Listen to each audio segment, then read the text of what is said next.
Hey guys, welcome back to another video from my channel. To any of my new subscribers who don't know me, I'm Sean Hartnett, particularly to my classmates from community college. I do political science, political analysis, current affairs, mostly news, and book reviews. Today we'll be reviewing this book, Why We Hate the Oil Companies. It's a very interesting book, and a lot of media companies seem to be endorsing it and like, you should buy this book a couple of years ago. And in all fairness, I can kind of see why. I mean, granted, usually when the media endorses something, it's because it's mainstream opinion or what have you. I bought this as a used book from a used bookstore in Indiana next to my grandparents' house, but that's not really important. Basically, it's all about why we hate the oil companies, and it's both critical and uncritical of itself, which is exactly to be expected from the real reason why it's interesting is quite simple. So, the guy who wrote this book, is a former executive of Shell Oil, and basically he argues that oil is, important to the economy and blah, blah, blah, and we need it for growth, which, although technically true, kind of misses a lot. That the more oil we burn, the worse the climate has, and that, extracting every single fossil fuel on the planet and burning it isn't exactly the smartest policy.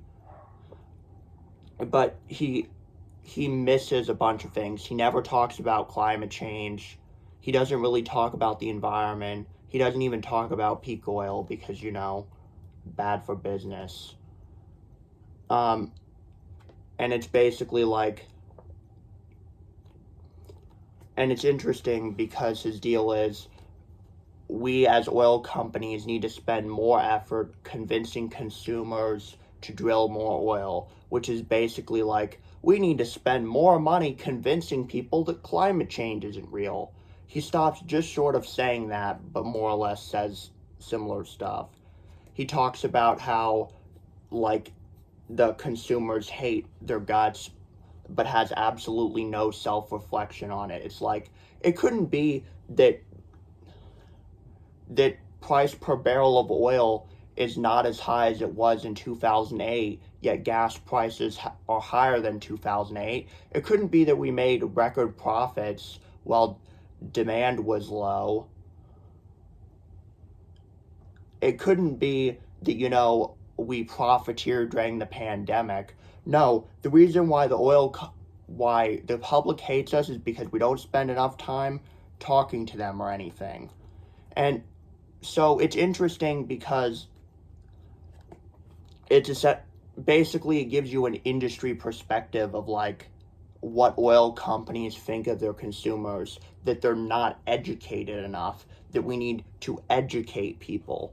Almost like, it's basically as condescending as you can get from a billionaire executive. It's like, you need to educate yourself on what we're doing to help the community, or you need to educate yourself on how Jeffrey Bezos, provide work for more than 1 million people and blah, blah, blah. So it's pretty condescending. It often essentially advocates spending more money lying to the public and paying for PR, blah, blah, blah, etc., etc., etc. It relates an interesting story about how when there was an oil crisis, I want to say George Bush met with the heads of every oil company and said, I want you guys to tell me what effort you need to get prices lower again, or blah, blah, blah. And then he mentioned that we can't do that, that's price fixing or what have you, which just goes to show how dumb President Bush was. But it has several interesting ideas, but it's basically only interesting because they came up with some guy who, would benefit from, fucking up the planet more, basically. So he proposed this idea of like setting up local energy boards. So it's like basically central planning. every region, like say the Pacific Northwest, and then down to states. So like the Pacific Northwest would have a energy board which would allocate energy based on, you know, demand, supply, and would determine the energy mix. So the Pacific Northwest could say we're going to get 20% of our electricity from hydro or what have you. It was an interesting idea, but aside from that, basically he was trying to argue that the economy comes first, basically, and that, you know, providing jobs to like people in Alaska, you know, the very, very impoverished Inuit people in like Barrow to drill oil is good. Now, to some extent, the native people in Alaska don't benefit from oil as much as you would think, and there are still insanely high poverty rates in the oil fields. Additionally, a lot of what they receive is what every resident of Alaska receives. They receive a check from the Alaskan Permanent Fund. Since the Trans-Alaskan Pipeline was built with public money, they collected an oil revenue which they invest in stocks, and every year, if you're a resident of Alaska, you get a check from the government in a dividend.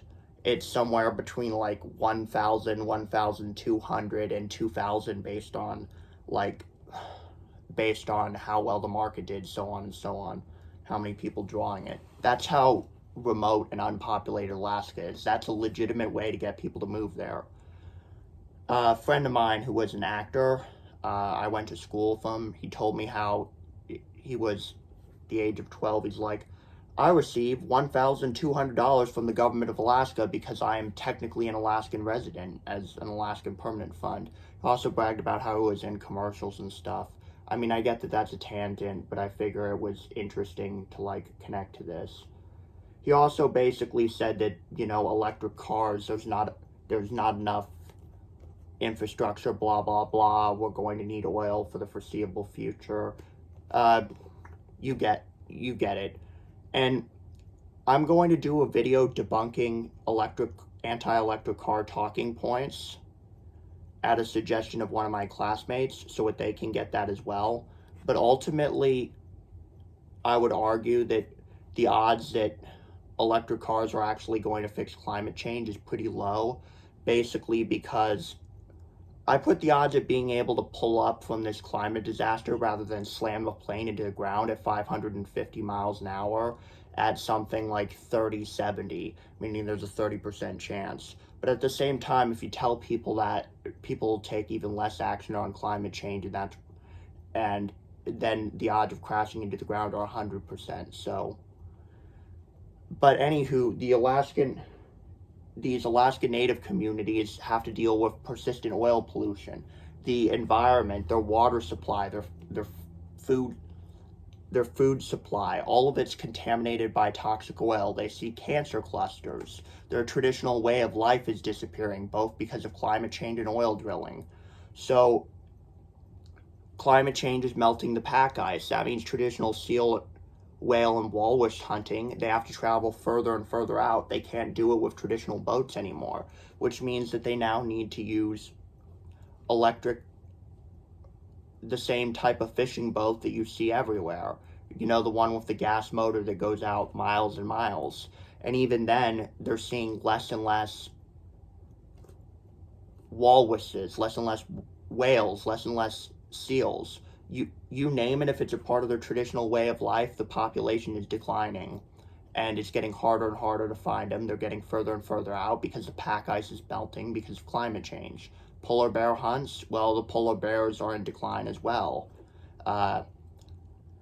And even if they do find them, they're so polluted with oil in their bloodstream that it's probably not safe to eat them. But at the same time, these people have been doing this for thousands of years, so telling them the harvest this year is contaminated, don't eat it, has not worked too well. And then the caribou, the migratory caribou in Alaska, their biggest population is it's in the Arctic National Wildlife Refuge, ANWR. The place has been off limits to drilling for a while. It's basically the size of Indiana or West Virginia, and essentially, it's the hardest place to drill for oil on the planet. It's going to be very challenging to get oil there, and it's a very high cost to extract the oil. It's been estimated that the only way to make it profitable is if you had $100 a barrel oil, which is, in comparison, during the pandemic, oil prices fell to as low as $20 a barrel or negative, and $100 a barrel only really happens during severe shortages. We've had $100 a barrel oil maybe twice this past decade, and it's always triggered economic crisis. So extracting it there, it's tough because to set up the rig, you can only do it in the summer. The winter's too cold and the weather's bad. In addition, you have to pay people extra because to monitor the drilling site, they'll have to be there through the coldest and darkest winter where, where you'll have, 8 months without any sunlight and then perpetual sunlight. You know how the land of the midnight sun, essentially it's isolated, it's in the middle of nowhere. There's no towns or anything for miles. Everything you would need would have to be flown in from Fairbanks or Nome or Anchorage. So if you all the food, anything you needed to do would have to be flown in. If you needed medical care, you're shit out of luck because the nearest hospital would have been probably in Nome, Anchorage, or Fairbanks, miles away. So it's going to be one of the most challenging places to drill, aside from the fact that we're considering drilling in the ocean like 30,000 feet deep off several coasts like Brazil or Japan, or considering drilling in Antarctica or the North Pole. So basically his thing is we should drill there. We need the oil. Now, technically speaking, the U.S. has a very good supply of oil, but that's mostly due to fracking.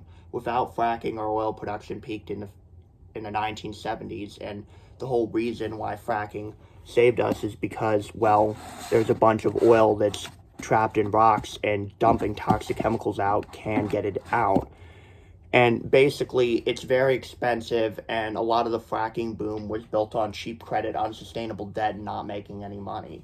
But we have plenty of oil in the country. The problem is that, the more we burn, the worse the climate gets.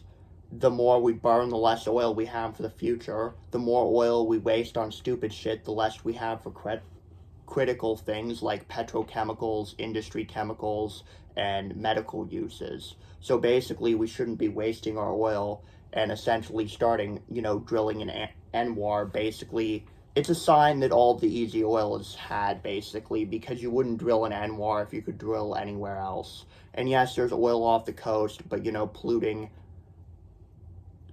It's interesting because George Bush, when he was president, banned both coasts of Florida to oil drilling. Supposedly, it was some sort of corrupt deal in which his brother Jeb offered him political support and supposedly, or maybe, did something to help the county certify the election in his favor. Basically, it was the most contested election ever, 2000. And personally, I believe that if you look at the data, that Gore won the election by a couple hundred votes, at least if you use a fair counting standard, but whatever. So basically, it's interesting because the guy is like, we need to spend more money brainwashing the public and lying to them, and basically that's exactly what they did. There's new commercials out on TV, which is like, lithium mining is bad. Lithium mining bad for the environment. Oil drilling green. We at Shell are finding new ways to extract oil in a green manner. And it's like, you can't make oil drilling green. Yes, well, it is true that domestic crude is probably slightly better for the environment than Saudi crude because it doesn't have to be shipped as far. There's no such thing as green oil. And then another one where it's like a man and a woman are getting ready for their date, and it's like, imagine all the things in your life that are made from oil, and it's like, what if you didn't have anything? So his shoes fell off because his shoes are made of oil. All the woman's lipstick was oil. Her clothes were oil, and then it's like censored because she's not wearing anything because all her clothes are made from oil. And it was like, petrochemicals are important to prosperity. Without petrochemicals, you would have nothing. And it's like, yeah, petrochemicals are possibly one of the few legitimate uses of oil, and there's no ready substitutes. That's part of the problem. And then it's like, and then she has absolutely no food on the table because all of the food is produced with oil. And it's like, yes, that is the reason why having global oil production peak is a major problem, because everything we do is severely reliant on oil. There's not any real alternatives, and and peak oil will essentially happen when when we've extracted most of the easy oil, and it becomes harder and harder to get new oil, which means discoveries decline, which means global oil production declines and demand continues to increase as developed countries like China and India demand more oil, which of course will create increase in prices, which will create long recession and demand destruction, which will basically eventually just more or less destroy our way of life.